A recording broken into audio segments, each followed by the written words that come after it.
Hey guys, welcome back to our channel journey to success. तो आज हम tax planning and management का unit number 2 करने वाले हैं।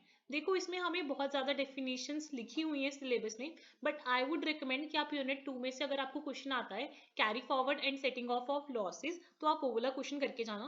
But for the safer side हमें हल्का सा आइडिया होना चाहिए बाकी डेफिनेशंस के बारे में। तो एक बार उसका आप ओवरव्यू ले लेना, बट जो मेन क्वेश्चन आप प्रिपेयर कर सकते हो that could be carry forward and setting of the losses. ठीक है, तो सबसे पहले आपका फर्स्ट टॉपिक है definition of various kinds of companies. अभी हमें इसमें ना डेफिनेशन मांगी हुई है कि आईटी एक्ट के अकॉर्डिंग, इनकम टैक्स एक्ट के अकॉर्डिंग आपको वेरियस काइंड्स ऑफ कंपनीज कौन सी हैं। पर इसमें प्रॉब्लम क्या है कि अगर आप डेफिनेशन लर्न करने बैठ गए, आपको स्पेसिफिकली वही पॉइंट देने पड़ेंगे। हर एक डेफिनेशन के अंदर 10-10 15-15 चीजें मेंशन है, तो उनको लर्न करना लास्ट टाइम पे बहुत ज्यादा डिफिकल्ट है।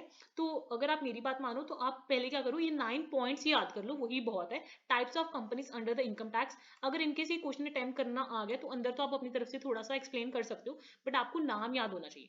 सबसे पहले कंपनी कहाँ पे डिफाइंड है, कंपनी सेक्शन 2 और ब्रैकेट में 17 में डिफाइंड है। तो कंपनी क्या है, कंपनी। उसके बाद सेकंड हो गया company in which the public are substantially interested. A company in which the public are substantially interested, ये सेक्शन 2 के पार्ट 18 में डिफाइंड है। उसके बाद क्या है, वाइडली हेल्ड कंपनीज। उसके बाद है closely held companies. Then is Indian company. Indian company कहाँ पे डिफाइंड है, सेक्शन 2 के पार्ट 26 में। Next is domestic company and foreign company. Domestic company section 2 के 22A में डिफाइंड है, और फॉरेन कंपनी सेक्शन 2 के 23A में डिफाइंड है। नेक्स्ट इज इन्वेस्टमेंट कंपनी, और लास्ट में हमें ये पता होना चाहिए कि कंपनी कहाँ की रेजिडेंट है। तो residents of a company is defined in section 6(3). तो मेन आपको types of companies under the IT act company क्या होती है, और second is company under which is publicly in which public is substantially interested. Third is widely held company. Fourth is closely held company. Then Indian company, domestic company, foreign company, investment company. तो main आप ये वाली categories बना के आ सकते हो for the passing marks. अगर आप बहुत ज्यादा ईगर हो इनको भी पढ़ने के लिए, तो गूगल पे बहुत सारा मटेरियल पड़ा है, आप types of companies in detail पढ़ सकते हो इनकी, क्योंकि डेफिनेशन पूछी हुई है। ठीक है, नेक्स्ट है ये याद कर जाना कि कंपनी का मीनिंग क्या है अंडर द आईटी एक्ट। जो हमने ये फर्स्ट वाला पॉइंट किया ना, कंपनी वाला अंडर सेक्शन 217, अब उसको ही हम एक्सप्लेन करें। आप इसमें ही देखो कि 4 पॉइंट्स हैं, अगर इसको लर्न कर सकते हो इसको तो लर्न कर ही जाना कि what is the meaning of a company under the IT act. So company as per section 217, a company means कोई भी कंपनी जो कि एक इंडियन कंपनी है, पहला पॉइंट, या फिर any body corporate incorporated by और under the laws of a country outside India. मतलब इनकॉर्पोरेटेड बाय आउटसाइड इंडिया वो है सेकंड। थर्ड है या फिर कोई institution body which was assessment as a company or any assessment under the IT Act 1922 or was assessed under this act as a company for the assessment year commencing from this। तो इतनी ज्यादा specification है, हल्का हल्का इसमें से जो keywords हैं वो याद कर जाओ। Any company, any Indian company under the laws of a country outside India, second point. Number third point जो इनकम टैक्स एक्ट 1922 या फिर उससे पहले वाले एक्ट्स के साथ है। ठीक है, उसके बाद फोर्थ पॉइंट हो गया एनी इंस्टीट्यूशन बॉडी और association whether incorporated or not, whether Indian or non-Indian, is declared by general or special order of CBDT।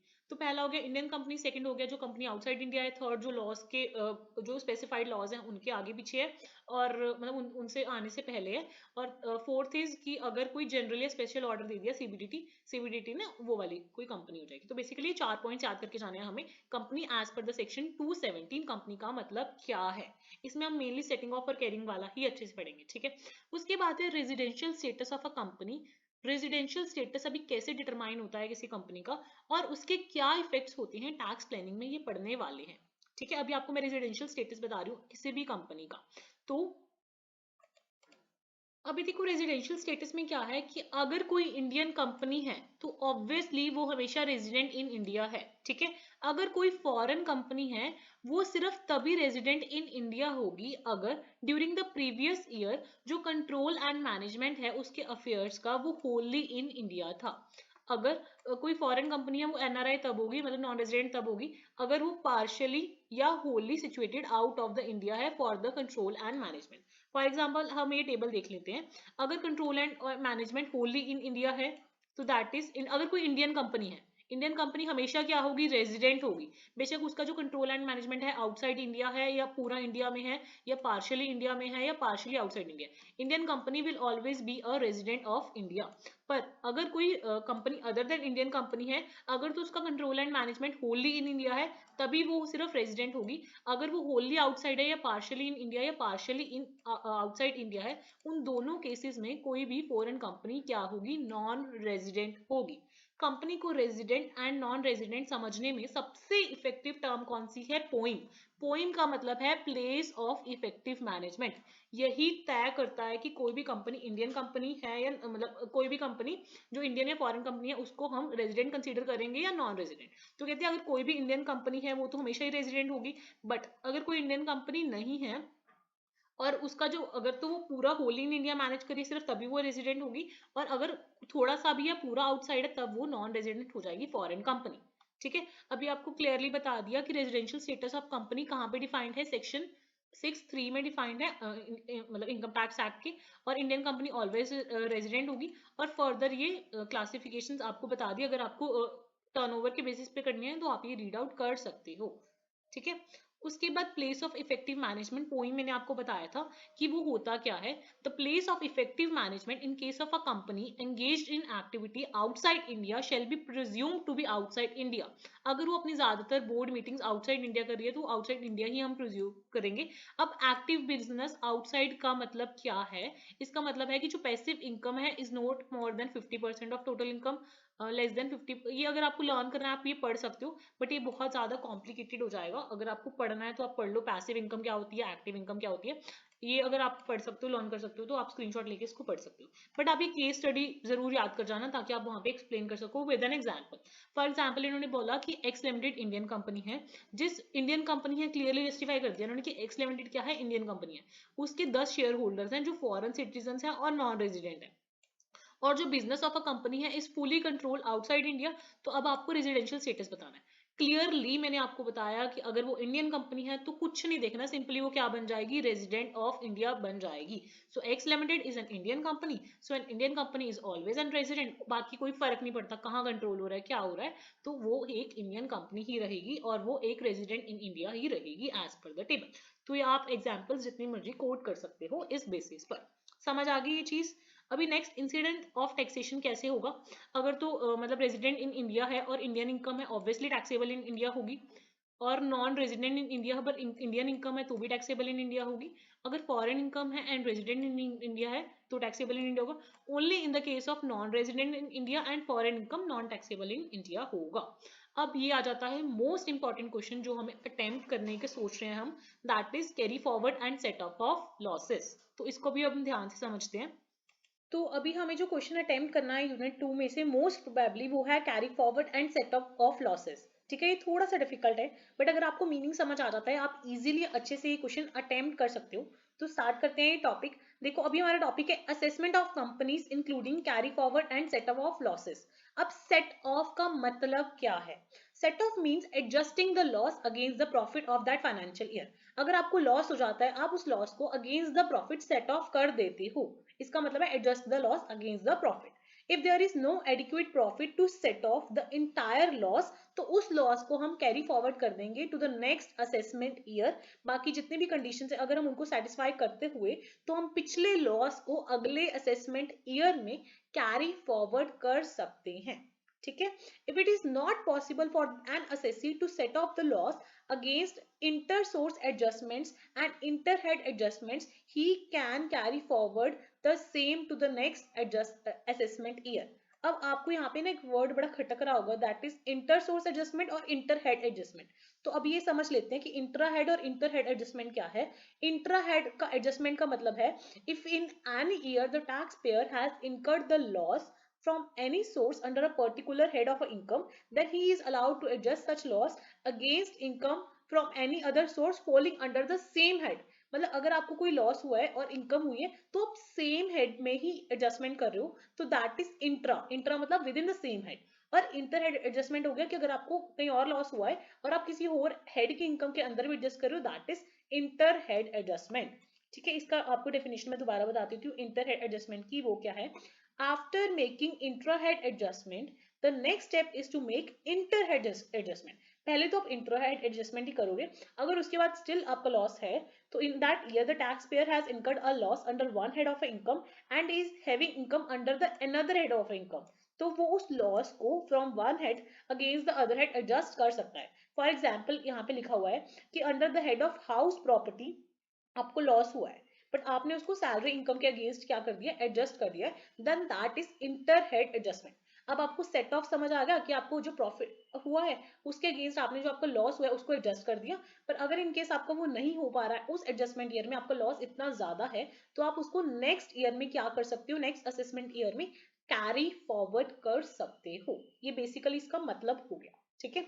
उसके बाद अगर आपको अभी कैरी फॉरवर्ड पेपर में आ गया कि carry forward and set off business losses समझाओ, तो आप कैसे समझा के आओगे। देखो सबसे पहले जो कैरी फॉरवर्ड है and set off business losses है उसका सेक्शन रट्टा मार जाओ, उसका सेक्शन है सेक्शन 72।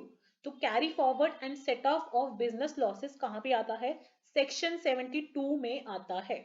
इसमें आप टोटल 1 2 3 4 5 6 एंड 7 हेडिंग्स बना के आओगे।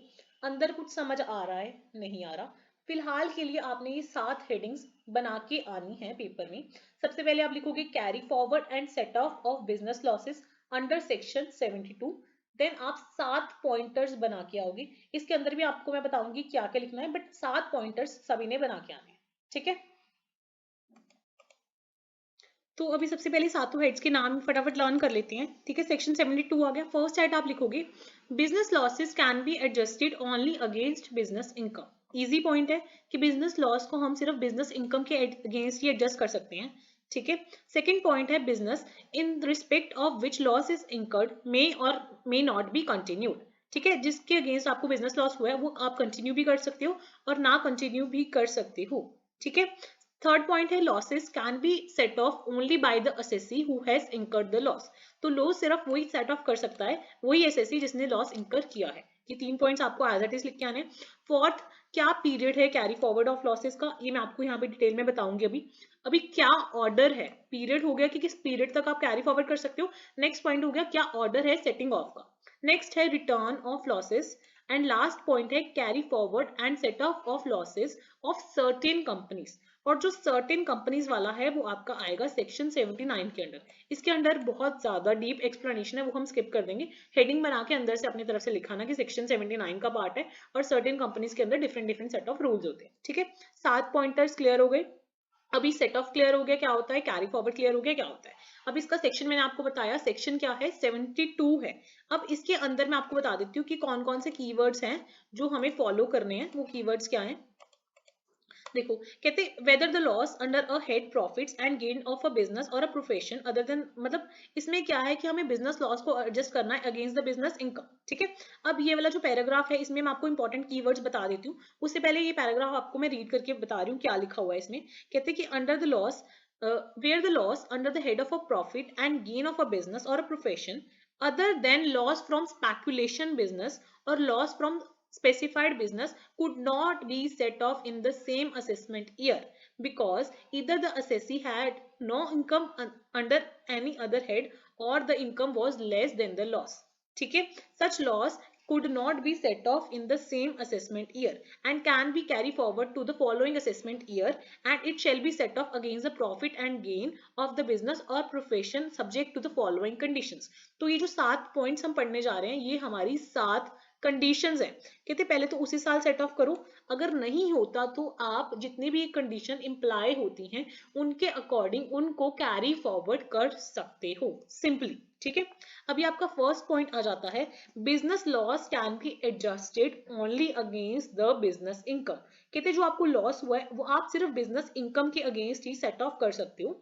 The loss can be carry forward to the subsequent assessment year and set off only against the business income of the subsequent year. It may be observed that in the same assessment year, loss from a business can be adjusted against the income of any other head except the salary. ठीक है, ये point important है।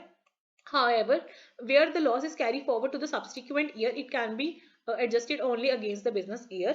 Business income can be from the same business और any other business. इसमें बस आप यही line याद कर जाना कि business income may be from the same business in which the loss was incurred और may be from the other business. तो बिजनेस लॉस सिर्फ बिजनेस प्रॉफिट के अगेंस्ट या बिजनेस इनकम के अगेंस्ट एडजस्ट होंगे। इस सेट ऑफ में हमारी पहली कंडीशन है। दूसरी कंडीशन क्या है? Business in respect of which loss is incurred may और मे नॉट बी कंटिन्यूड। इसका मतलब क्या है कि जो बिजनेस लॉस है in the subsequent assessment year, even if the business in respect of which income was originally computed is not carried on him in the previous year, तो उसको हम कैरी फॉरवर्ड करके सेट ऑफ कर सकते हैं, जो हम बार बार समझ रहे हैं। ठीक है, ये समझ आ गया। नेक्स्ट, लॉस कौन सिर्फ सेट ऑफ करेगा? असेसी करेगा जिसने वो लॉस इंकर किया है।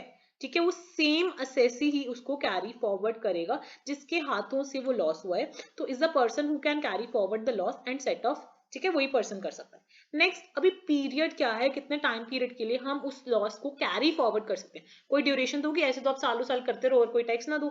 तो each year's loss is a separate loss and no loss shall be carry forward for more than 8 assessment years. क्या टर्म है? For more than 8 assessment years immediately succeeding the assessment year for which the loss was first computed. ये line तो learning कर जाना।